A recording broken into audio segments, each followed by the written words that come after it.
Olá, bom dia, graça e paz, que o amor do Senhor Jesus seja com todas e com todos.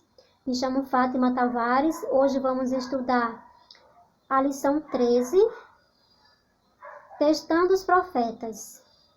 Vamos ao texto áureo. Mas o Senhor, por meio de um profeta, fez subir a Israel do Egito, e por um profeta foi ele guardado. Oséias capítulo 12, o verso 13. Então vemos que o Senhor Deus escolheu um homem chamado Moisés para libertar o seu povo da escravidão do Egito.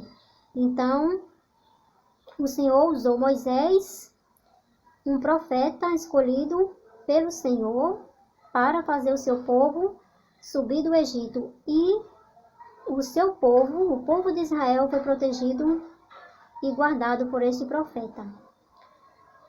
Vamos ao pensamento central. A pregação é uma pequena parte da obra de salvação de almas. O Espírito de Deus convence os pecadores acerca da verdade e os coloca nos braços da igreja. Os ministros até podem fazer sua parte, mas nunca conseguirão realizar a obra que a igreja deveria fazer. Domingo. Primeiro tópico. Perseguição e sacrifício. Vamos à pergunta da letra A. O que os verdadeiros profetas devem suportar e por quê? Vamos ver em Tiago, capítulo 5 e o verso 10. Meus irmãos, tomai por exemplo de aflição e paciência os profetas que falaram em nome do Senhor. Então vemos aqui que os profetas são homens escolhidos pelo próprio Deus para levar uma mensagem ao seu povo. E esses homens precisam ter paciência em meio à aflição, dando o exemplo para o povo. Porque esses homens precisam de exercer a paciência, ser pessoas pacientes, dar bom exemplo, porque os profetas são um representante do Senhor. Então, eles estão representando o Senhor aqui na terra e é a voz de Deus aqui na terra. Então, eles precisam dar um bom exemplo. Eu vou ler a nota que diz assim: Isaías, a quem o Senhor permitiu contemplar cenas maravilhosas, foi cerrado em pedaços porque reprovou fielmente os pecados da nação judaica. Os profetas que vieram cuidar da vinha do Senhor enfrentaram de fato espancamentos e morte. Foram apedrejados, cerrados, tentados, mortos a fio de espada. Andaram vestidos de peles de ovelhas e de cabras, desamparados, aflitos e maltratados. Homens dos quais o mundo não era digno. Eles receberam um tratamento cruel e o banimento do mundo. Vamos à pergunta da letra B. O que confirma a existência de verdadeiros profetas até o fim dos tempos e como devemos testá-los? Em Mateus capítulo 7, o verso do 15 ao 20, diz assim: Acautelai-vos, porém, dos falsos profetas que vêm até vós vestidos como ovelhas, mas interiormente são lobos devoradores. Por seus frutos conhecereis. Porventura colhe-se uvas dos espinheiros ou figos dos abrolhos? Assim toda árvore boa produz bons frutos, e toda árvore má produz frutos maus. Não pode a árvore boa dar maus frutos, nem a árvore má dar frutos bons. Toda árvore que não dá bom fruto, corta-se e lança-se no fogo. Portanto, pelos seus frutos os conhecereis.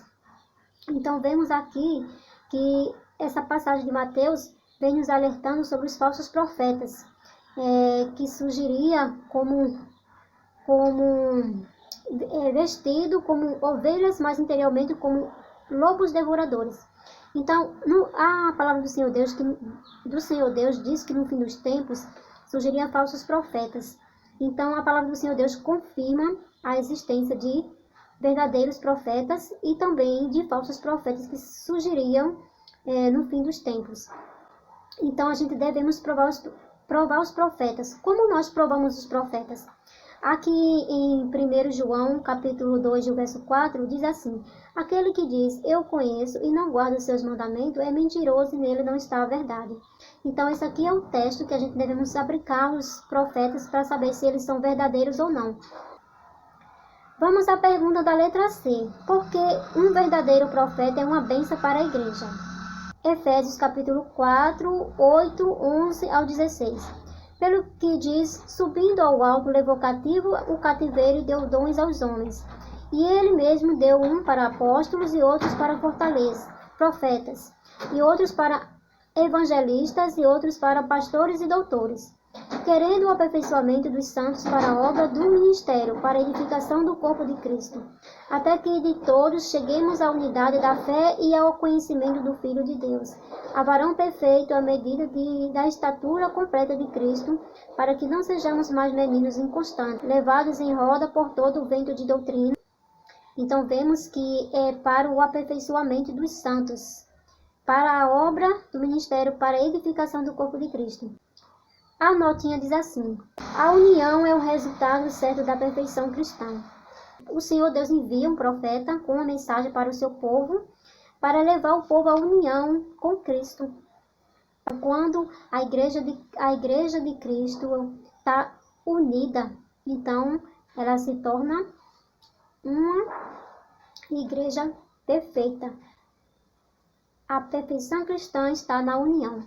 Que o Senhor nos abençoe e nos conceda sabedoria e discernimento espiritual para que possamos entender o certo do errado, o mal do bem, e que possamos nos dedicar cada dia ao estudo da palavra do Senhor, pois só assim nós estaremos seguros das astutas ciladas do inimigo. Que o Senhor abençoe a todas e a todos, que vocês tenham um bom dia na companhia do Senhor Jesus, e brevemente voltaremos para continuarmos ao estudo da lição.